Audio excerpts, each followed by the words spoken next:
स्वागत है आपका हमारे YouTube चैनल पर। तो दोस्तों, आप लोग पॉइंट सरकाते सरकाते कक्षा 10 में आखिरकार पहुंच ही गए हैं। ठीक है, तो जब आप लोग 10th में पहुंच गए हैं, बोले तो हाई स्कूल में पहुंच गए हैं, आप लोगों को बोर्ड एग्जाम भी तो देने हैं।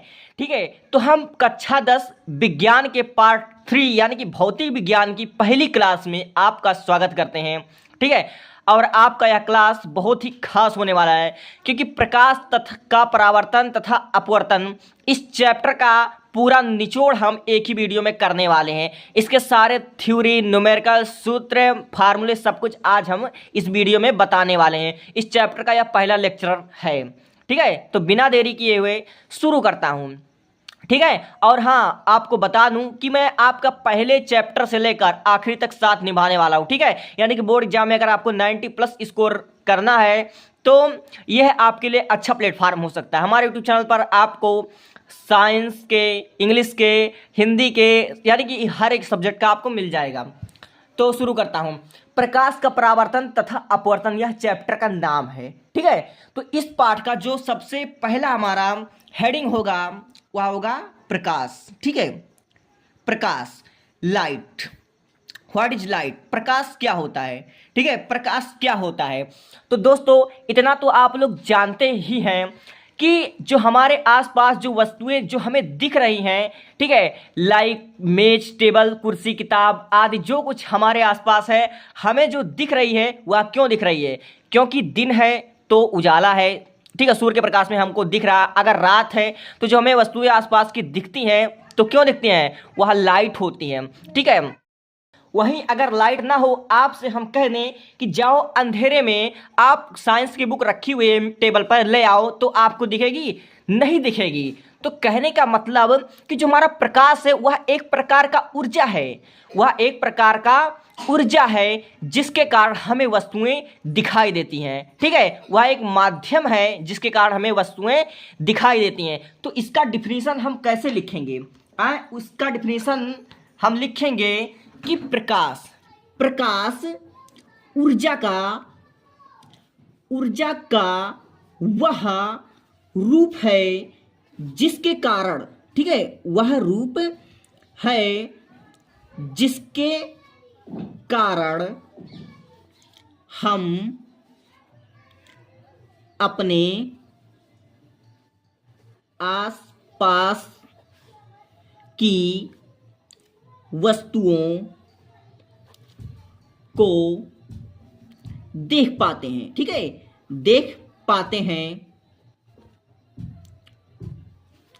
प्रकाश कहलाता है। ठीक है दोस्तों, प्रकाश कहलाता है। समझ में आया आपको? इस तरह से आपको बड़ी ही इजी तरीके से उसको डिफिनेशन करना है। ठीक है, प्रकाश ऊर्जा का वह रूप है जिसके कारण हम अपने आसपास की वस्तुओं को देख पाते हैं, प्रकाश कहलाता है। ठीक है दोस्तों, ठीक है, प्रकाश कहलाता है। अब प्रकाश की चाल क्या होती है? ठीक है, इसको हम पढ़ेंगे। तो दोस्तों, प्रकाश की चाल कितनी होती है? तो आप लोगों को पता है कि प्रकाश की चाल बराबर 3 × 10⁸ मीटर प्रति सेकंड। ठीक है, ये आपके बोर्ड एग्जाम में एक विकल्प टाइप का क्वेश्चन पूछा जाता है, जो कि आपको जानना बहुत जरूरी है। ठीक है, तो प्रकाश की चाल कितनी होती है? 3 × 10⁸। अब प्रकाश की चाल सबसे अधिक कब होती है? ठीक है, प्रकाश की चाल सबसे अधिक कब होती है? निर्वात में। ठीक है, निर्वात में सबसे अधिक होती है दोस्तों। निर्वात में सबसे अधिक होती है। यह सब जो हमारा मोस्ट इंपॉर्टेंट टाइप है, विकल्प टाइप का क्वेश्चन यह आता है बोर्ड एग्जाम में। अब प्रकाश का सबसे बड़ा स्रोत क्या है? ठीक है, प्रकाश का सबसे बड़ा स्रोत, ठीक है, स्रोत तो आप लोग जानते हैं वही सूर्य ही है। ठीक है, प्रकाश का सबसे बड़ा स्रोत सूर्य है। ठीक है, हमारा अगला हेडिंग है वह है प्रकाश की गुण या फिर प्रकाश की विशेषताएं। ठीक है, तो अगला हमारा हेडिंग क्या हो जाएगा? प्रकाश की विशेषता। ठीक है, विशेषता या कह लो गुण, ये दोनों बात एक ही है। तो प्रकाश की विशेषता या गुण ये क्या होती है दोस्त? ठीक है, तो यह अभी अभी हमने बताया तो इसमें आपको लिखना है कि प्रकाश एक ऊर्जा का रूप है। ठीक है, तो सबसे पहला जो हमारा इसका गुण है वह प्रकाश ऊर्जा का रूप है। ठीक है, प्रकाश ऊर्जा का एक रूप है। ठीक है, प्रकाश ऊर्जा का एक रूप है। अब दूसरी विशेषता बताओ गुरुजी। तो दूसरी विशेषता इसकी क्या है कि प्रकाश विद्युत चुंबकीय तरंग दैर्घ्य है। ठीक है, प्रकाश जो है एक प्रकार का विद्युत चुंबकीय दैर्घ्य है। आखिर हमको लाइट जो जल रही है हमारी क्यों जल रही है? ठीक है, तो हम लिखेंगे सिंपली प्रकाश विद्युत चुंबकीय, ठीक है, विद्युत चुंबकीय तरंग, चुंबकीय तरंग है। ठीक है, और अगला जो हमारा वो होता है, अगला इसका विशेषता क्या होता है? तीसरा कि प्रकाश की चाल। ठीक है दोस्तों, प्रकाश की चाल निर्वात में। ठीक है दोस्तों, निर्वात क्या होता है? निर्वात और वायु, निर्वात में सबसे, ठीक है, सबसे अधिक होता है। ठीक है, सबसे अधिक होता है। और एक पॉइंट आप और लिख लीजिए, क्योंकि कम से कम 4 लिखेंगे तो ज्यादा रहेगा। ठीक है, भिन्न भिन्न स्थानों पर प्रकाश की चाल भिन्न भिन्न होती है, या बहुत जरूरी है। ठीक है, ये इसको आप जान लीजिए। भिन्न भिन्न भिन्न स्थानों पर प्रकाश की चाल भिन्न भिन्न होती है दोस्तों, भिन्न भिन्न होती है। ठीक है, होती है। और आप लोग अगर 5वां 6वां लिखना चाहें तो आप लोग ये भी लिख सकते हैं कि प्रकाश की चाल 3 गुणे 10⁸ मीटर प्रति सेकंड होती है, और प्रकाश का सबसे बड़ा स्रोत, प्राकृतिक स्रोत सूर्य है। यह भी आप प्रकाश की गुण तथा विशेषता में लिख सकते हैं। ठीक है, आप लोग टेंशन मत लीजिए, मैं आपको पढ़ाऊंगा और आप पूरा नोट्स भी प्रोवाइड करूंगा। जो लिख रहा हूं वो गंदी है ना, लेकिन कोई बात नहीं, आप अपने हिसाब से सुंदर सुंदर लिखिए। ठीक है, लेकिन इसी प्रकार से आप अपने नोट्स में लिख सकते हैं। अब हमारा अगला हेडिंग है जो महा मोस्ट इंपॉर्टेंट है, इसको आप लोग बहुत ध्यान से सुनिएगा। यह हेडिंग है प्रकाश का परावर्तन। ठीक है, जिस नाम से चैप्टर है उसी का है। ठीक है, प्रकाश का परावर्तन। आप इसको बहुत ही ध्यान से समझिएगा, क्योंकि यह तिमाही परीक्षा में से न जाने कितने क्वेश्चन पूछे जा सकते हैं, इसलिए मैं लिख देता हूं। यह बहुत इंपॉर्टेंट है बाबू। ठीक है, बहुत इंपॉर्टेंट है, अगर आप लोग समझ लो तो अच्छी बात है। ठीक है, तो प्रकाश का परावर्तन होता क्या है?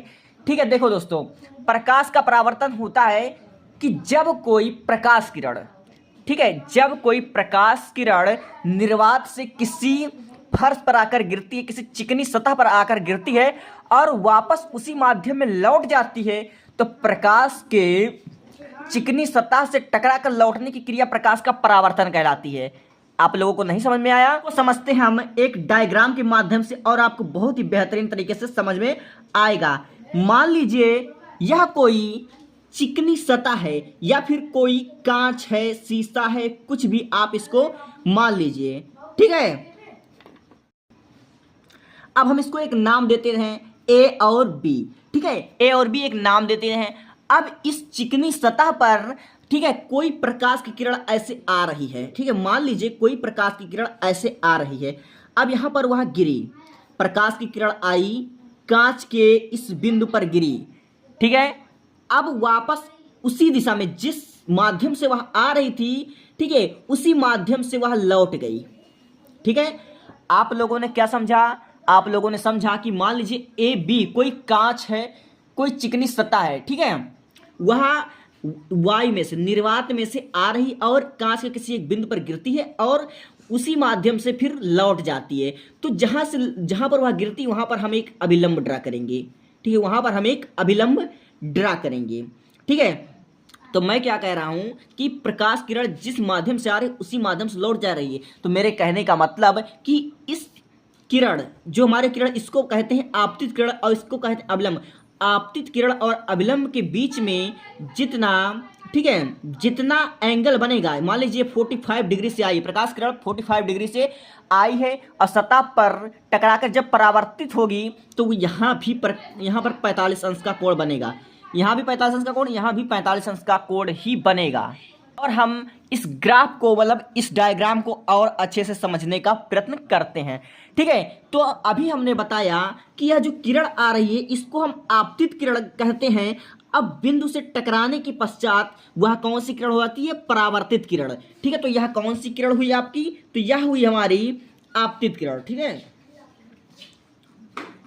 आपतित किरण। और यह हुई परावर्तित किरण। ठीक है, परावर्तित किरण हुई। ठीक है, अब देखिए आपतित किरण और अभिलंब के बीच में एक जो एंगल बनेगा, जो कोण बनेगा, उसको हम बोलते हैं आपतन कोण। और इसे किससे डिनोट करते हैं? इससे हम आई से प्रदर्शित करते हैं। ठीक है, और अभिलंब और परावर्तित किरण, ठीक है, परावर्तित किरण के बीच में जो एंगल बनता है उसको हम आर से डिनोट करते हैं। इसको बोलते हैं परावर्तन कोण। ठीक है, इसको क्या बोलते हैं? इसको बोलते हैं परावर्तन कोण। ठीक है, और इसको बोलते हैं आपतन कोण। ठीक है, आपतन कोण। तो इतना आपको समझ में आ रहा होगा। अब बीच वाले को अभिलंब हमने बताया कि इसको अभिलंब बोलते हैं। ठीक है, इसको अभिलंब बोलते हैं। और जहां पर, ठीक है, जिस फर्श पर वह गिर रहा इसको बोलते हैं पारदर्शक दर्पण, परावर्तक दर्पण। ठीक है, परावर्तक दर्पण बोलते हैं। ठीक है, परावर्तक दर्पण बोलते हैं इसको। ठीक है, जहां पर प्रकाश गिरी इसको बोलते हैं आपतन बिंदु। ठीक है, आपतन बिंदु इसको बोलते हैं। ठीक है, तो एक बार इसको और समझ लो बाबू। मान लीजिए ए बी कोई परावर्तक दर्पण है। ठीक है, कोई दर्पण है, ग्लास, शीशा, कुछ भी है, वहां पर एक प्रकाश की किरण आती है और जहां पर गिरती है उसको कहते हैं आपतन बिंदु। और फिर जहां से जिस माध्यम से आई थी उसी माध्यम से वह लौट जाती है। ठीक है, तो जब आई तो क्या हुई थी? आपतित किरण। जब लौट गई तो परावर्तित किरण। ठीक है, अब जब हमने बीच में अभिलंब ड्रा किया तो आपतित किरण और अभिलंब के बीच में एक कोण बना जिसको हम आई से प्रदर्शित करते हैं। इसको हमने बोला आपतन कोण। ठीक है, अब अभिलंब और परावर्तित किरण के बीच एक और कोण बना जिसको हम बोलते हैं परावर्तन कोण। ठीक है, परावर्तक कोण। अब देखिए इस हम क्या कहते हैं? इस फर्श को कहते हैं परावर्तक दर्पण। तो समझ लिया। अब इसको हम डिफिनीशन कैसे लिखेंगे? इसका डिफिनीशन हम इस प्रकार लिखेंगे कि जब कोई प्रकाश किरण किसी चिकने, ठीक है, चिकने या पारदर्शक, ठीक है, पारदर्शक सतह पर गिरता है। ठीक है, जब कोई प्रकाश किरण किसी चिकने या पारदर्शक सतह पर गिरता है तो उसका अधिकांश भाग, दोस्तों, अधिकांश भाग सतह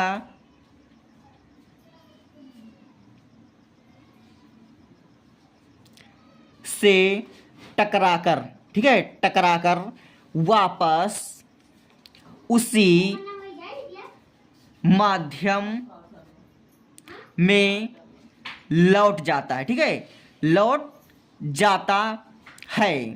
ठीक है, तो प्रकाश का चिकने तल से टकराकर लौटने, ठीक है, लौटने की प्रक्रिया प्रकाश का परावर्तन कहलाता है। ये हो गया आपका सिंपल डिफिनेशन। ठीक है, प्रकाश का परावर्तन कहलाता है। कमेंट पार्ट 2 जल्द ही।